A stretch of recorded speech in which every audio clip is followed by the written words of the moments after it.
Okay. Okay. Hey, everybody. So as we talked about, we're going to be talking to US Bitcoin Corp's energy hedging team, a guy by the name of Chris. He's going to tell you a little bit about what the energy hedging team is and what they do at US Bitcoin Corp and why it's so significant for our business in a post-merger world. So let's get into it. Okay. So Chris, what is your name and what do you do at US Bitcoin Corp? Yeah, so my name is Chris Vickery. I'm a vice president on our energy team, and broadly, our team's mandate is twofold. It's one, to manage the energy consumption and costs and revenues associated with that energy consumption at our data centers. And two, it's to originate and find new sites to build additional data centers at. Very cool. Okay, so Chris, what is energy hedging? What does that even mean? Yeah, so it's energy hedging is kind of like hedging anything else, right? The idea is that you might be facing some sort of unknown future costs or volatile future cost. And for a number of reasons, you may have interest in fixing that future cost, right?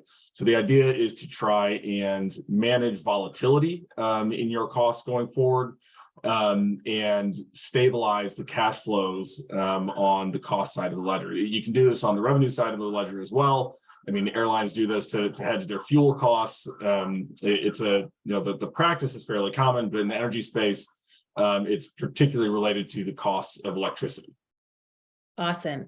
And so why does this matter so much when you're in the business of hosting Bitcoin infrastructure or Bitcoin mining or even potentially high performance computing? Like, why does this matter? Yeah, so it matters because a huge portion of the operational expense of high density computing applications, whether that's mining or high performance computing, comes down to the cost of electricity. It's just a huge portion of the cost.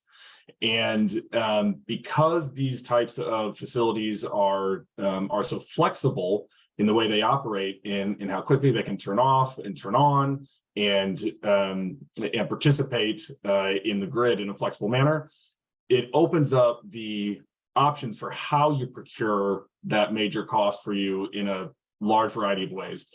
So the sites are subject to costs associated with just the electrons that the sites consume, along with other kind of what are referred to as ancillary services that are costs associated with your participation within the grid, along with capacity. And so for an industry type that has such a huge focus on the electricity costs, it's important because you can, one, make sure that you aren't subject to scarcity events where costs become extremely high in short periods of time. And it can also provide you a competitive advantage against your peers if you're able to lock in future pricing at attractive levels compared to where prices go in the future. Awesome. Okay, cool. And final question, how big is the energy portfolio that you manage right now? So at US Bitcoin, we manage right now a little over 700 megawatts of data centers, and those sites are distributed throughout the United States, in New York, in Nebraska, and Texas, and we manage the energy consumption for all of those megawatts. Awesome. Okay, well, thank you so much for chatting with our audience, Chris, and yeah, we'll hopefully see you soon. Yeah, thank you. I appreciate it.